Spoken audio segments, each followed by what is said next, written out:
दुनिया में जो समय चल रहा है, दुनिया में जो समय चल रहा है, जानते हैं क्या कर रहा है?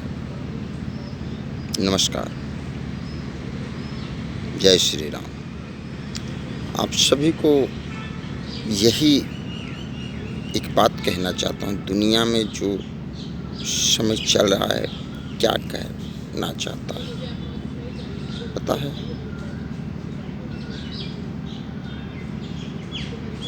माहौल किस तरह जा रहा है, जिस तरह से लाशों के ऊपर राजनीति चल रही है, अपनी स्वार्थ हित के लिए राजनीतियाँ चल रही हैं। पहले लालच दिया जाता है फ्री का, सरकार बन जाती है तो फ्री का लालच खत्म, फ्री का सौदा खत्म। अरे हम तो कहते हैं अपने बच्चे के लिए मांगो, अपने बच्चे के लिए मांगो, फ्री में पढ़ाई मांगो, फ्री का स्वास्थ्य मांगो,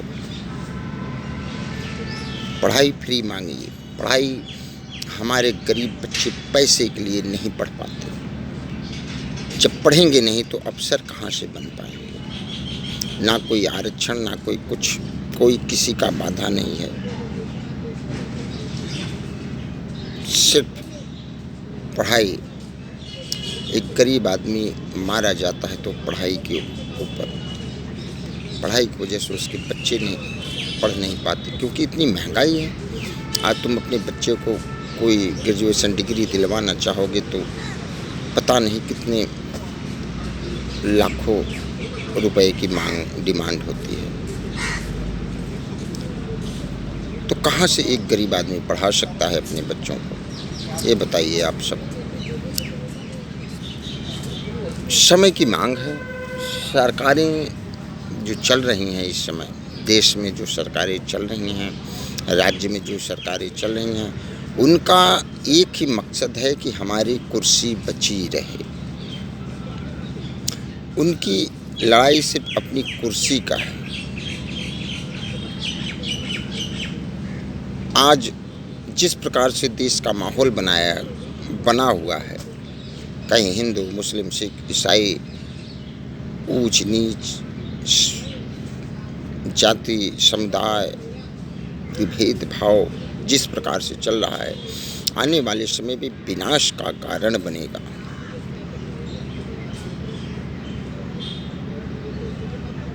एक आम आदमी यह चाहता है, एक आम जन चाहता है कि हम नौकरी करें, प्रेम से रहें, दो पैसे कमाएं, अपने बाल बच्चों को पढ़ाएं लिखाएं, बस। उसको किसी परपंच में वो पढ़ना नहीं चाहता, लड़ाई झगड़े से दूर रहना चाहता है, जाति समुदाय रंग भेद से भी दूर रहना चाहता है।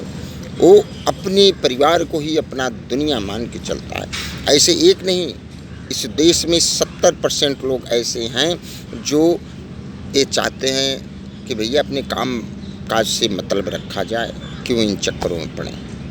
लेकिन सिर्फ 30% लोग, अब इसमें गलती हमारी 70% लोगों की ही है, जो हम ऐसे लोगों को चुन के ला के रख दिए हैं। आज कोई क्रिमिनल जिसको उम्र कैद है, जिसके ऊपर तमाम प्रकार के केस हैं, तमाम प्रकार के रेपिस्ट केस हैं, किडनैपिंग हैं, मर्डर के हैं, वो लोग जेल में बंद हैं, सज़ा काट रहे हैं उम्र कैद की, और इलेक्शन आता है तो इलेक्शन में वो पर्चा दाखिल करके इलेक्शन जीतते हैं, और जैसे ही इलेक्शन जीत लिए वो बाहर आ जाते हैं।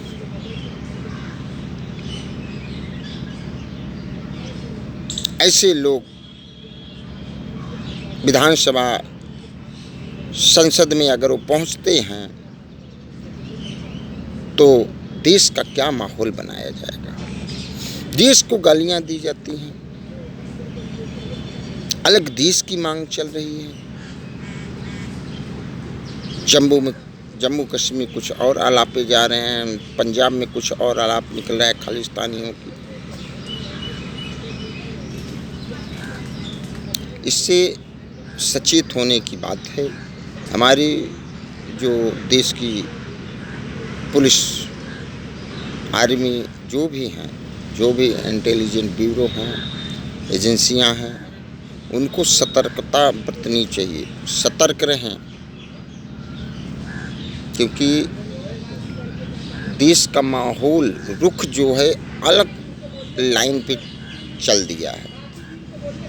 और कुछ लोगों की मानसिकता है जो सिर्फ 30% लोगों की मानसिकता की वजह से 70% लोग इस देश में प्रताड़ना झेल रहे हैं।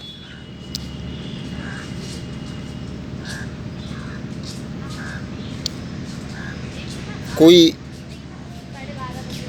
नेता का लड़का मिलिट्री में जाने को तैयार नहीं है। कोई भी नेता जो बड़े हैं, विधायक है, सांसद हैं, इनके बच्चे मिलिट्री में जाने के लिए तैयार नहीं हैं। रैलियों में इनके बच्चे जाने के लिए तैयार नहीं हैं। संगठन से जुड़ने के लिए तैयार नहीं हैं। सिर्फ कुछ लोग ऐसे हैं जो उनके पार्टी पक्ष से जुड़े रहने के कारण अपना तो जीवन खराब कर रहे हैं, साथ साथ में अपने बीवी बच्चे परिवार का भी जीवन खराब कर रहे हैं। इसको समझना चाहिए। नेताओं की भड़काऊ भाषण की वजह से आज हमारे देश की ये माहौल है। नेताओं की भड़काऊ भाषण ही हमारे देश में जिस प्रकार से लाके पोजीशन खड़ा कर दिया है, बहुत शर्मनाक पोजीशन है। समय रहते अगर इसको सही नहीं किया गया हमारे पुलिस फोर्स द्वारा, आर्मी फोर्स द्वारा, हमारे इंटेलिजेंट एजेंसियों के द्वारा, तो इसका अंजाम बड़ा बुरा होने वाला है।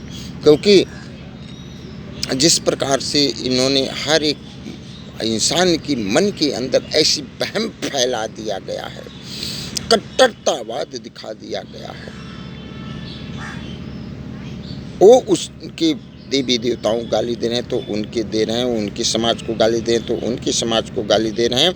नेताओं का काम है भड़काना, भड़का के आग लगा के वो अपने घर में दुम दबा के बैठ जाएंगे और बाद में आम जनता इस परिस्थितियों को आम जनता झेलती है। भूखा मरे तो आम जनता, गरीबी झेले तो आम जनता, मारी जाए तो आम जनता। इसलिए आप सबसे विनम्र निवेदन है कि समझिए, सरकार चाहे प्रदेश सरकार हो चाहे केंद्र सरकार हो, फ्री के लालच में आके आप लोग सत्ता में बैठ गए और सत्ता में बैठने के बाद फिर उसी फ्री के चक्कर को आप बाइकआउट कर दे तो भैया मैं नहीं दे पाऊंगा फ्री में, क्या कर लोगे? फ्री के चक्कर में आपने वोट दिया, उनको जिताया, उनकी पार्टी जीत के राज्य में उनकी सरकार बनी, लेकिन वो फ्री का चक्कर अब बंद कर देंगे तो क्या करोगे? इसीलिए सभी कहता हूँ फ्री का चक्कर छोड़ो। मांगना है तो फ्री में स्वास्थ्य मांगिए, फ्री में पढ़ाई मांगिए, शिक्षा मांगिए, डेवलपमेंट मांगिए, नौकरियाँ मांगिए, रोजगार, ये सब की व्यवस्थाएँ मांगिए। राशन की जो व्यवस्थाएं हैं, सरकारी राशन जो बढ़ती हैं, इन पे कभी देखो गरीबों का हक मारा जाता है। वहाँ पे जिनको राशन मिलता है वो गरीब नहीं हैं, उनसे भी बहुत ज़्यादा ऐसे लोग हैं जिनको ज़रूरत है उस राशन की, लेकिन उनको राशन नहीं मिलता।